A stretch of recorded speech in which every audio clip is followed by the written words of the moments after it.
right, good morning, everybody. We're going to start in just a minute. I think we might have a couple more folks joining us, but thank you for coming.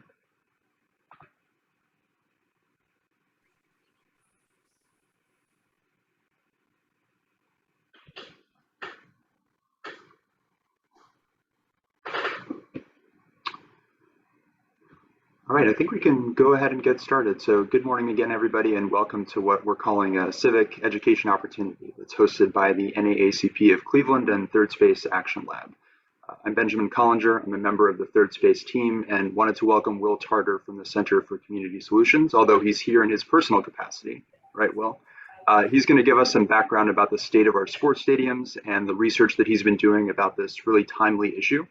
With a lot of renovations of Progressive Field on the table and other facilities as key drivers of small business growth, downtown vibrancy, and regional talent attraction, many people are wondering how we can try to make sure that these facilities get funding. But others question the opportunity costs of these renovations and whether public investments in sports stadiums really inspire inclusive growth that works for everybody. Of course, our role as a grassroots solution studio at Third Space is driven by our consulting work in Cleveland and across the country, but we know that engaging people in conversations about policy and current events is another role that we can play, especially when we're partnering with NAACP and other folks here. With that, we'll be recording this session so that mostly we'll try to get this out to people who are seeing it after we have this conversation live. And with that, I'll turn it over to Will. Welcome, Will, and go ahead and share your screen. Good morning, and thank you so much, Benjamin. I appreciate the introduction. I'll go ahead and start sharing my screen here. We'll start the slideshow and we'll be underway.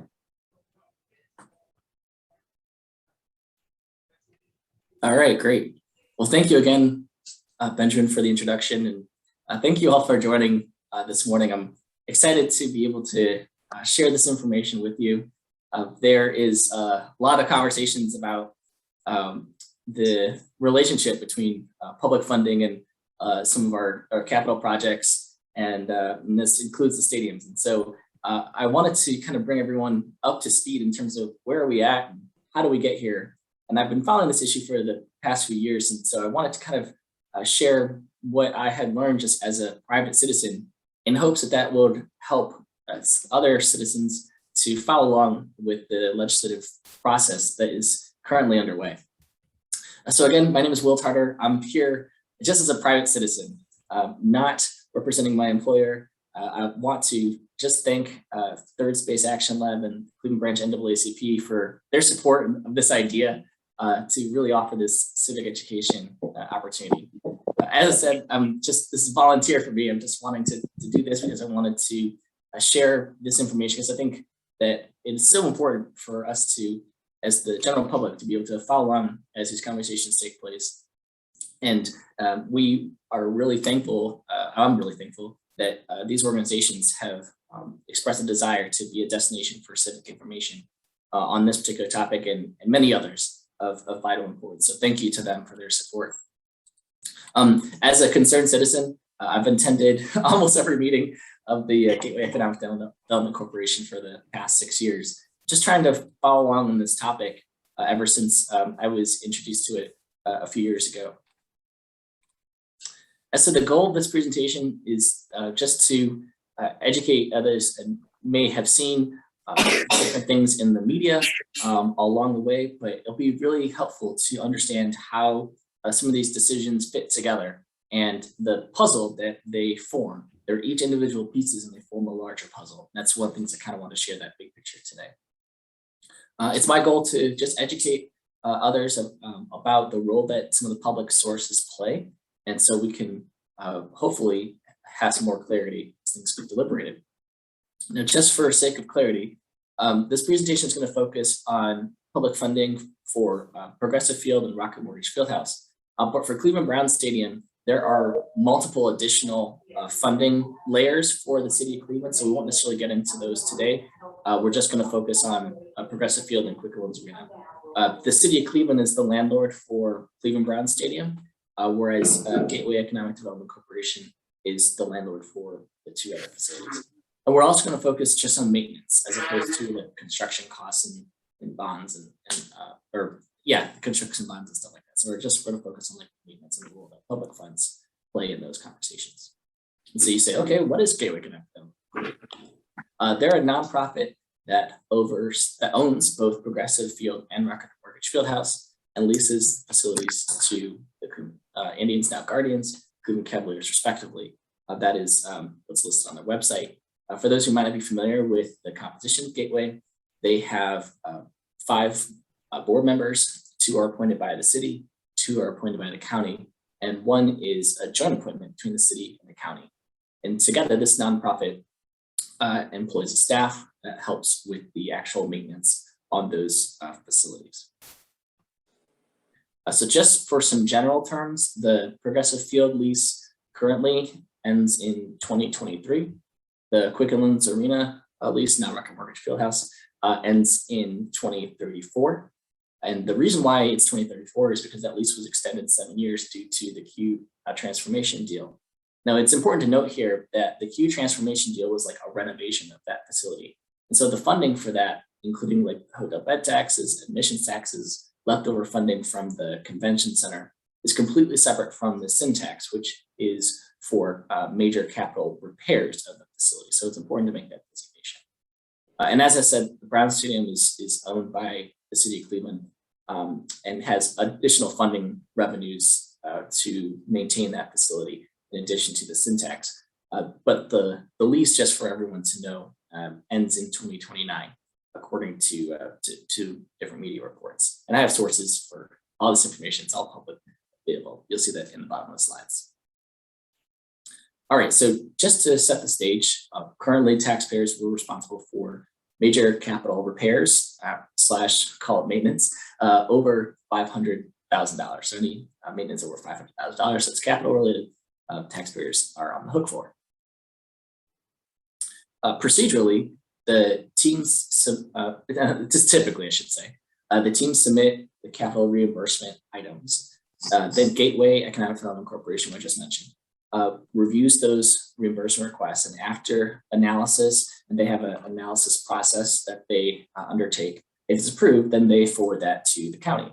And the county council reviews and considers, and then if they approve, they fund the reimbursement request. So the fiscal planning of how to fund these facilities falls on the public sector, and that's a very important kind of designation, I think, just to understand that when we're having these conversations as the general public, what's the role that we currently play in many of these planning conversations. So teams, Gateway County, that's kind of the order. Just want to make sure that that part is clear. All right, so the sin tax was originally envisioned to be the funding source for maintenance. And I got involved in this issue, probably this was 7 years ago now, 2014, just to better understand what the sin tax is, the role that it played, and what the ask was. And I had a lot of serious questions about the role of the sin tax and kind of the future of the sin tax. And that's something that I've been trying to pay attention to, the role that it's played in these conversations ever since. For Progressive Field and Rocket Mortgage Fieldhouse, the major capital from these public sources, over $500,000, instead of coming from just one source, the sin tax, it now comes from 3 major sources. And so we're going to touch on each one of those buckets in this presentation: the sin tax, the Sports Facilities Improvement Fund, and the Sport Facility Reserve Fund. And if those terms seem kind of similar, I'll help explain some of the differences. All right, so bucket 1, the sin tax. For those of you who might not be familiar with the sin tax, it's funded by the sales of alcohol and cigarettes in Cuyahoga County. It was most recently passed and extended by county voters 7 years ago. And in full disclosure, I was one of the lead local opponents against the issue, but it passed 56-44. And so as a citizen just trying to follow along with what the sin tax is doing and how it's involved in these conversations ever since. Now, at the time, it was estimated to raise $13 million per year over 20 years, which is about $260 million total. That sin tax would be collected over 20 years. And the city and the county have a formal agreement to split the revenue equally between the 3 facilities: Cleveland Brown Stadium, Quicken Arena / Rocket Mortgage Fieldhouse, and Progressive Field. So that equals about $86.6 million. So for those who want to see things visually, this is kind of what it looks like. And again, I'm not including Cleveland Brown Stadium because there's a whole separate funding conversation there. But for the sake of this conversation, let's call it $86 million budgeted.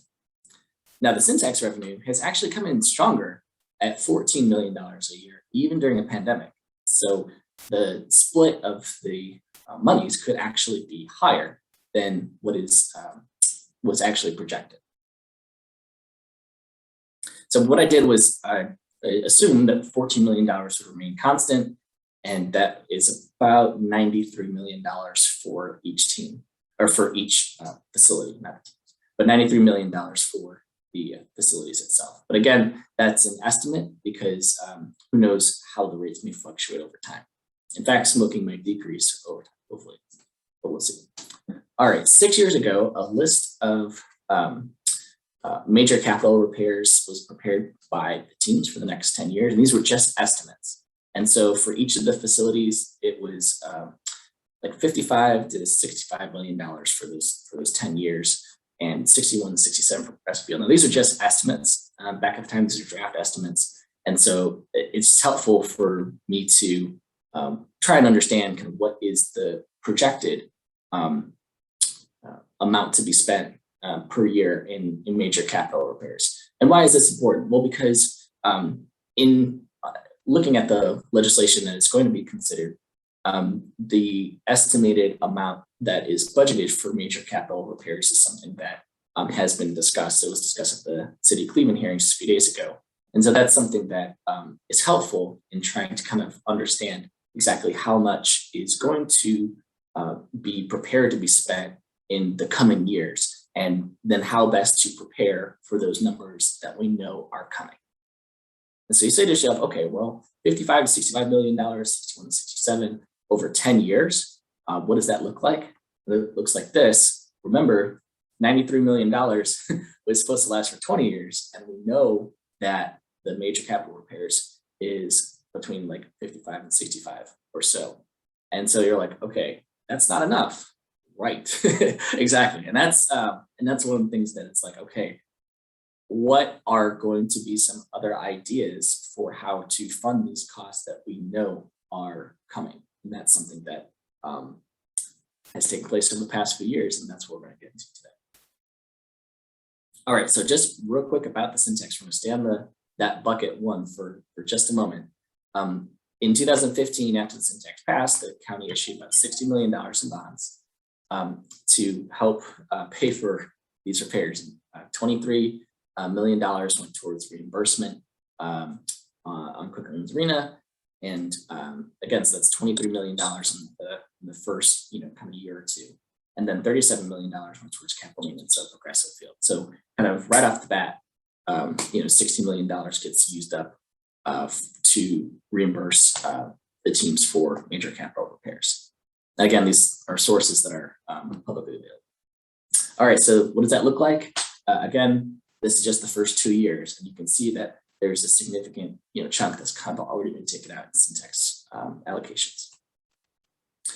All right, so we mentioned that those were bonds. So how much did they cost? $23 million that was issued in bonds, and they did get refinanced, so it's about $1 million in interest. Now, a few years later, looking at Rocket Mortgage Fieldhouse, there was about $40 million that in major capital repairs that were requested for reimbursement. But the sin tax had not brought in enough yet to cover the amount of repairs for those reimbursement requests. So the county issued $40 million in bonds to help pay for those reimbursements. And the county, that costs about $21 million in interest on those bonds. So as you can see, the reimbursement, the amount of reimbursements that come in versus the amount of money that comes in revenue to meet those reimbursements is really important to know, because here it ate up a sizable amount of the revenue in interest. All right, so just putting those totals together, 23 plus 1 plus 40 plus 21, that equals $85 million, right? So it's a lot of money that is been used for those major capital repair reimbursements.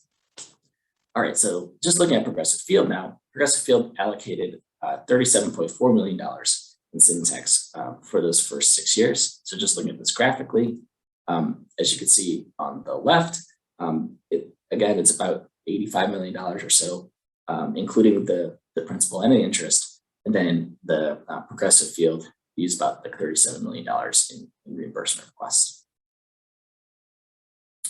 All right, so in August 2020, the county had to reimburse the Cleveland baseball team for $3.5 million of work, excuse me, that was done on Progressive Field. But the sin tax was spoken for according to the county council hearing that took place. And so the county didn't pay that from the sin tax. Instead, the county reimbursed the team from $3.5 million in maintenance money from another county account. And we're going to get to that next. But as you can see, if you put that total together, $37.4 million that had already been spent in that first 6 years, in the last slide, plus the $3.5 billion, we're kind of averaging about $7 million a year.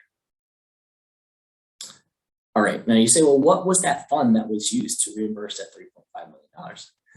Well, I'm glad you asked. That's the Sports Facility Improvement Fund. Now, you may remember a few years ago, there was something called the Q deal. And the Q deal actually was 2 deals in one. The bonds that were issued for the Q renovation also created a new county fund called the Sports Facility Improvement Fund, for Sports Facility Improvement Fund. And according to the county council hearing that took place about this issue last year, the new fund was envisioned as a head start for the lease extension for the Indians, now Guardians.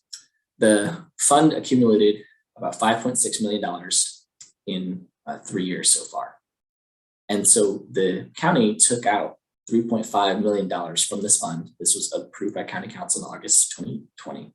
And so the current balance is about $2.2 million or so. And again, I think you're going to see this in the term sheet of the Progressive Field deal. But again, this is an important fund to know, this bucket 2, if you will. And then the final bucket is the hotel bed tax / sports facilities fund. Back in 2019, the hotel bed tax was increased 1% from 5.5% to 6.5%. And it was expected to bring in an additional $4.6 million per year based on the amount of visitors that had come into Cleveland.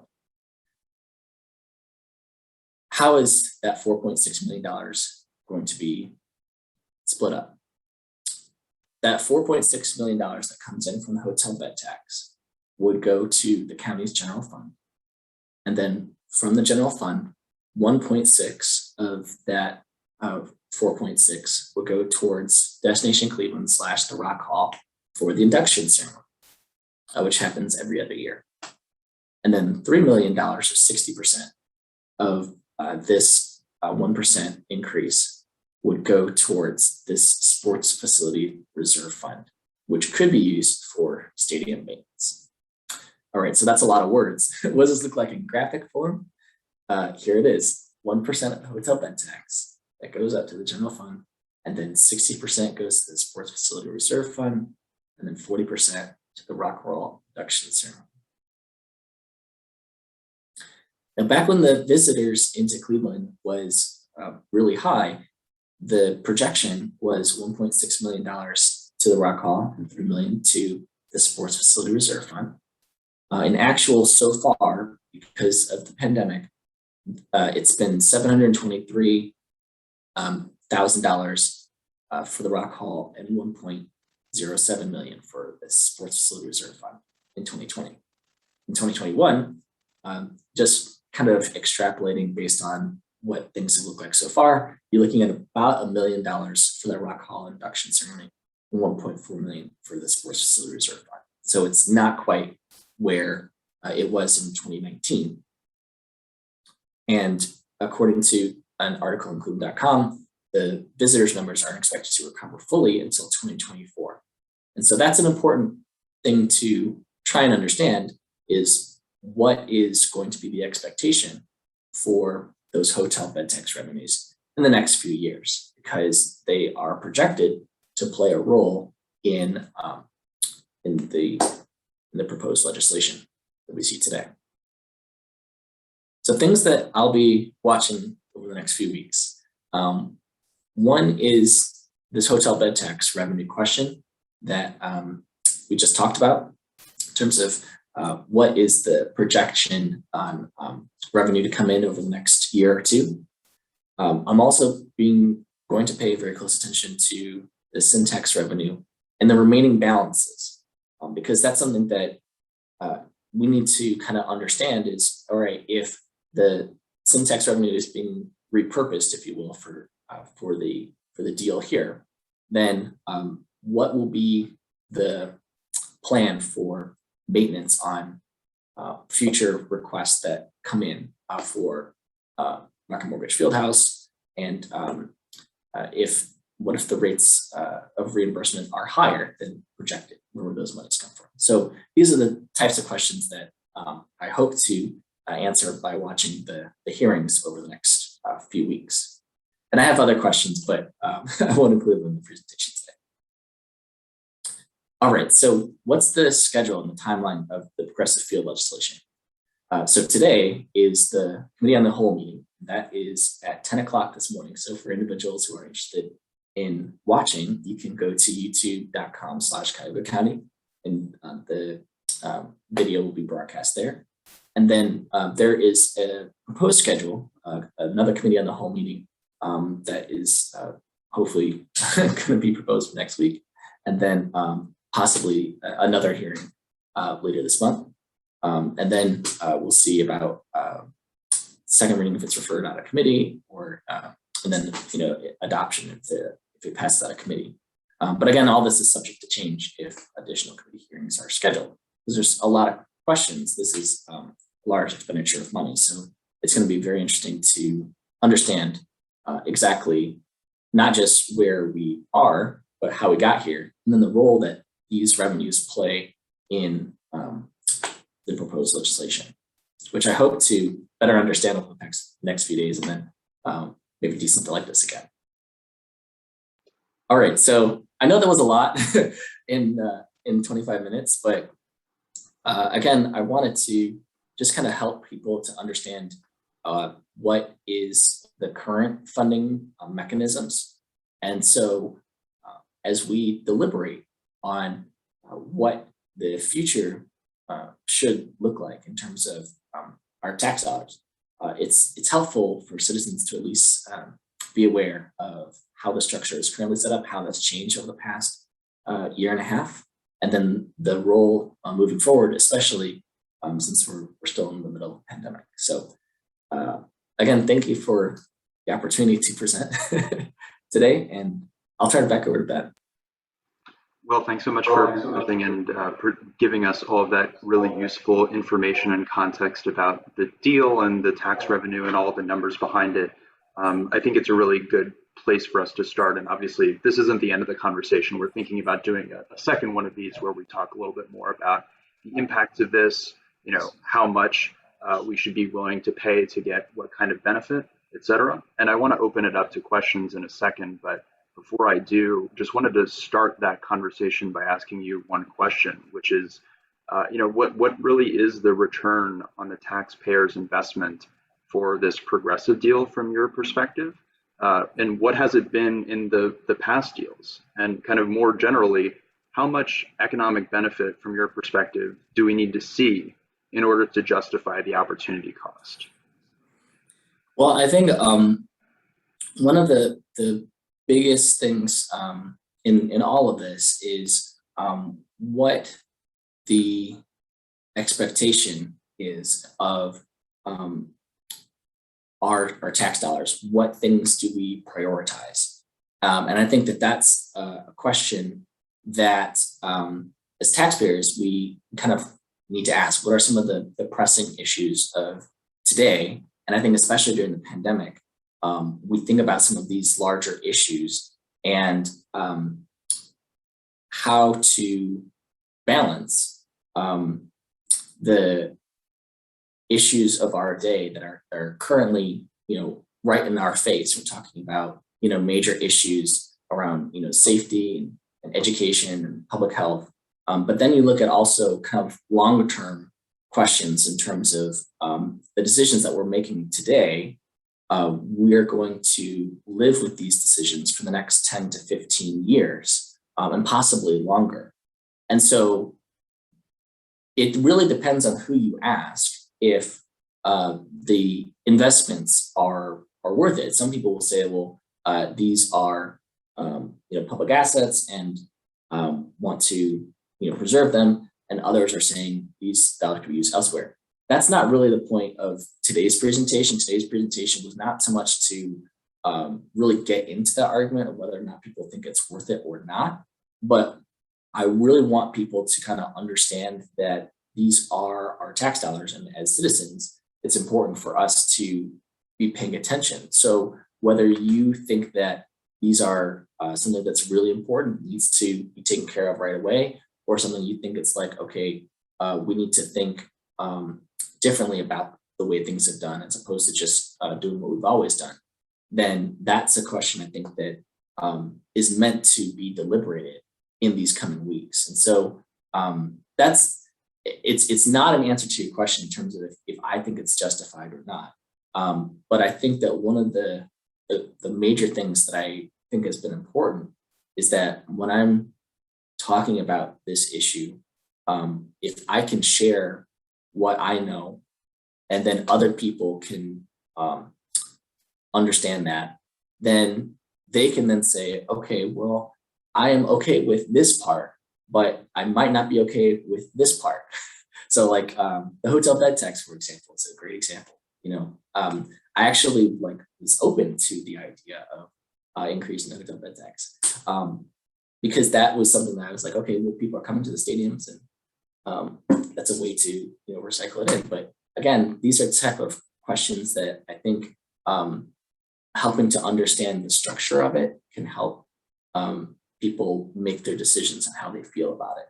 And so that's really kind of what I wanted to do today, which is kind of bring everyone up to speed and then have this marketplace of ideas and what should be the best way to move forward. Sounds good. Well, I'm definitely looking forward to hearing more of your ideas and perspective on that. And I'm definitely going to push you. I'm going to ask some more questions about that later on. Before we do, Danielle, you asked a question, and I wanted to have you unmute if you wanted to just ask it over the mic. You were asking about if there are any other models we could use to make this happen. Are you able to unmute, Danielle?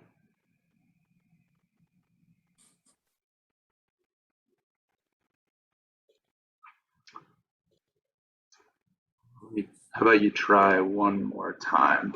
I just think I allowed people to unmute themselves.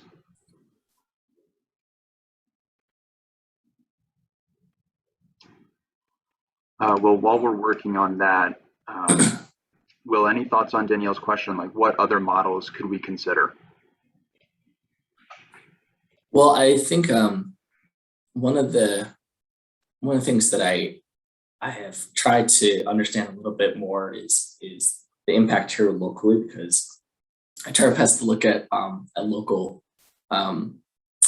the local structure of government and kind of like what decisions are being made, in a larger sense beyond just the sports teams. But there are a number of individuals who follow this issue on a national level, and there are websites that have been able to follow along with these issues more closely in terms of what other cities have done to try and respond to this issue. And then there's other cities that don't use any public subsidy, and they are privately supported. So I think it really varies kind of across the country.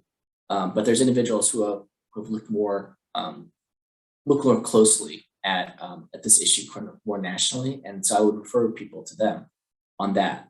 I do think that there are ideas that people can share in terms of, well, have we considered doing this, or have we considered doing that? And that's something that I hope that this can help with that, to kind of get that conversation into the public dialogue in terms of what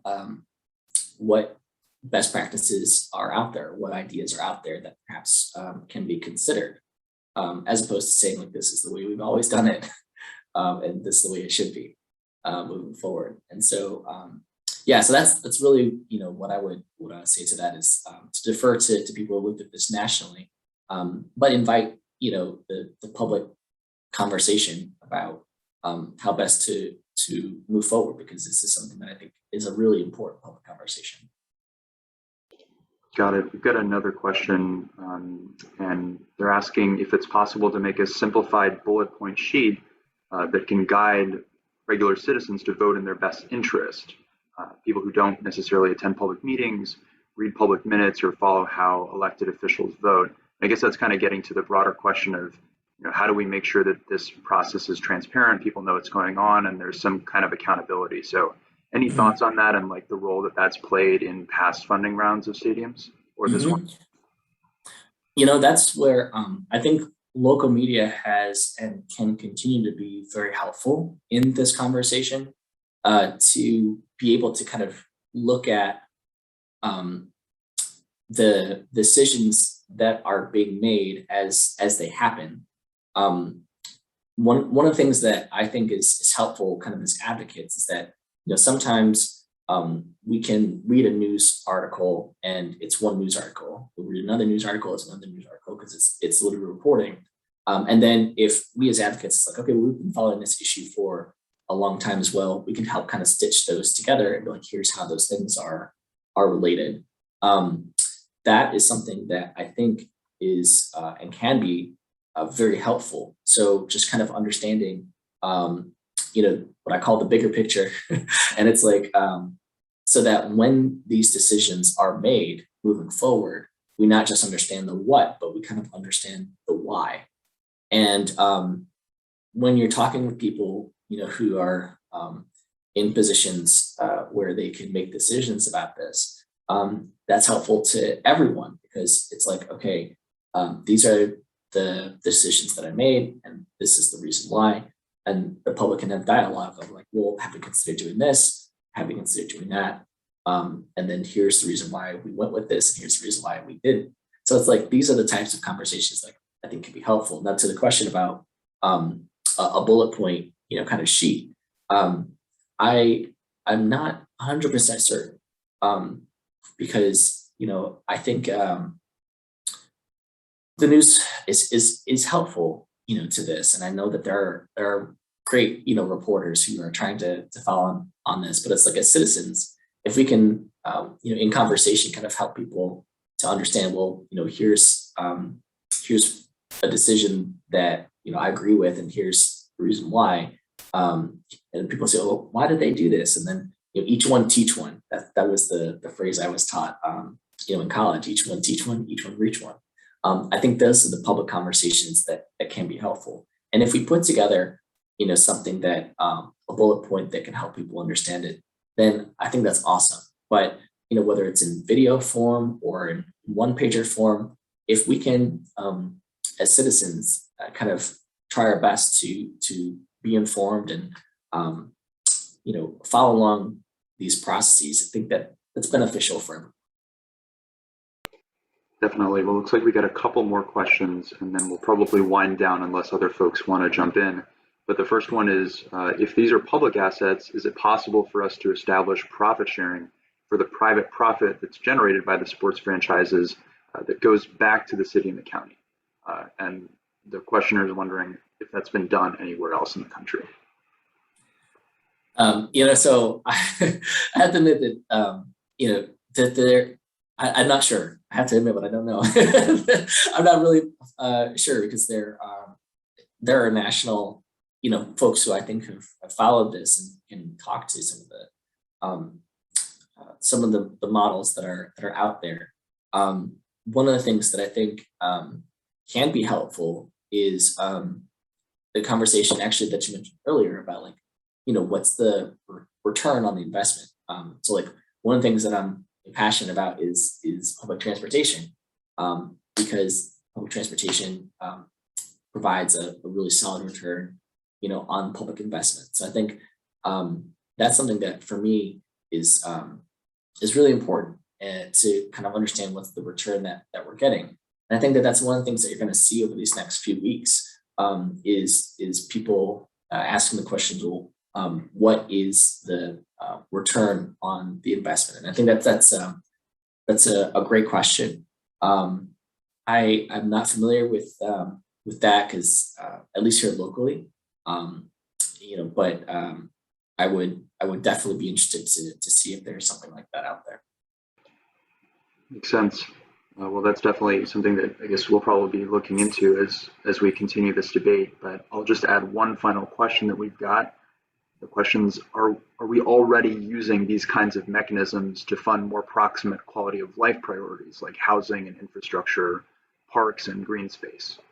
Thoughts on that? So the hotel bed tax actually goes to a number of different sources. And I've written about the hotel bed tax before. And so if you're interested, just let me know. That's something that I tried to follow as well. It's split between things like Destination Cleveland, the Tourism Bureau, and also it helped to pay off the Rock and Roll Hall of Fame. It also goes towards the Medical Mart, and then a portion of that now goes to the Q deal, in addition to the fund that I referenced earlier. So the hotel bed tax is split, various different ways in terms of community involvement, and the syntax is that is used in this particular case for maintenance on the facilities. There are other taxes that go towards various other community benefits that are in place here in Cuyahoga County. But I really just try to help people understand the sports ones in this particular presentation. Excellent. Well, Will, thanks so much for your time this morning, and for everybody that participated. This was a really good way to set the policy and tax policy landscape, what's going on. Super timely. If you're really interested, you can join the 10 o'clock council meeting this morning. But with that, I just wanted to thank my colleagues, Danielle and Crystal from the NAACP, as well as the folks from Third Space who suggested that we set this up. And hopefully we can continue this conversation later on and see how this develops. So hope you all have a great morning. See you later. Thank you so much. Thank you.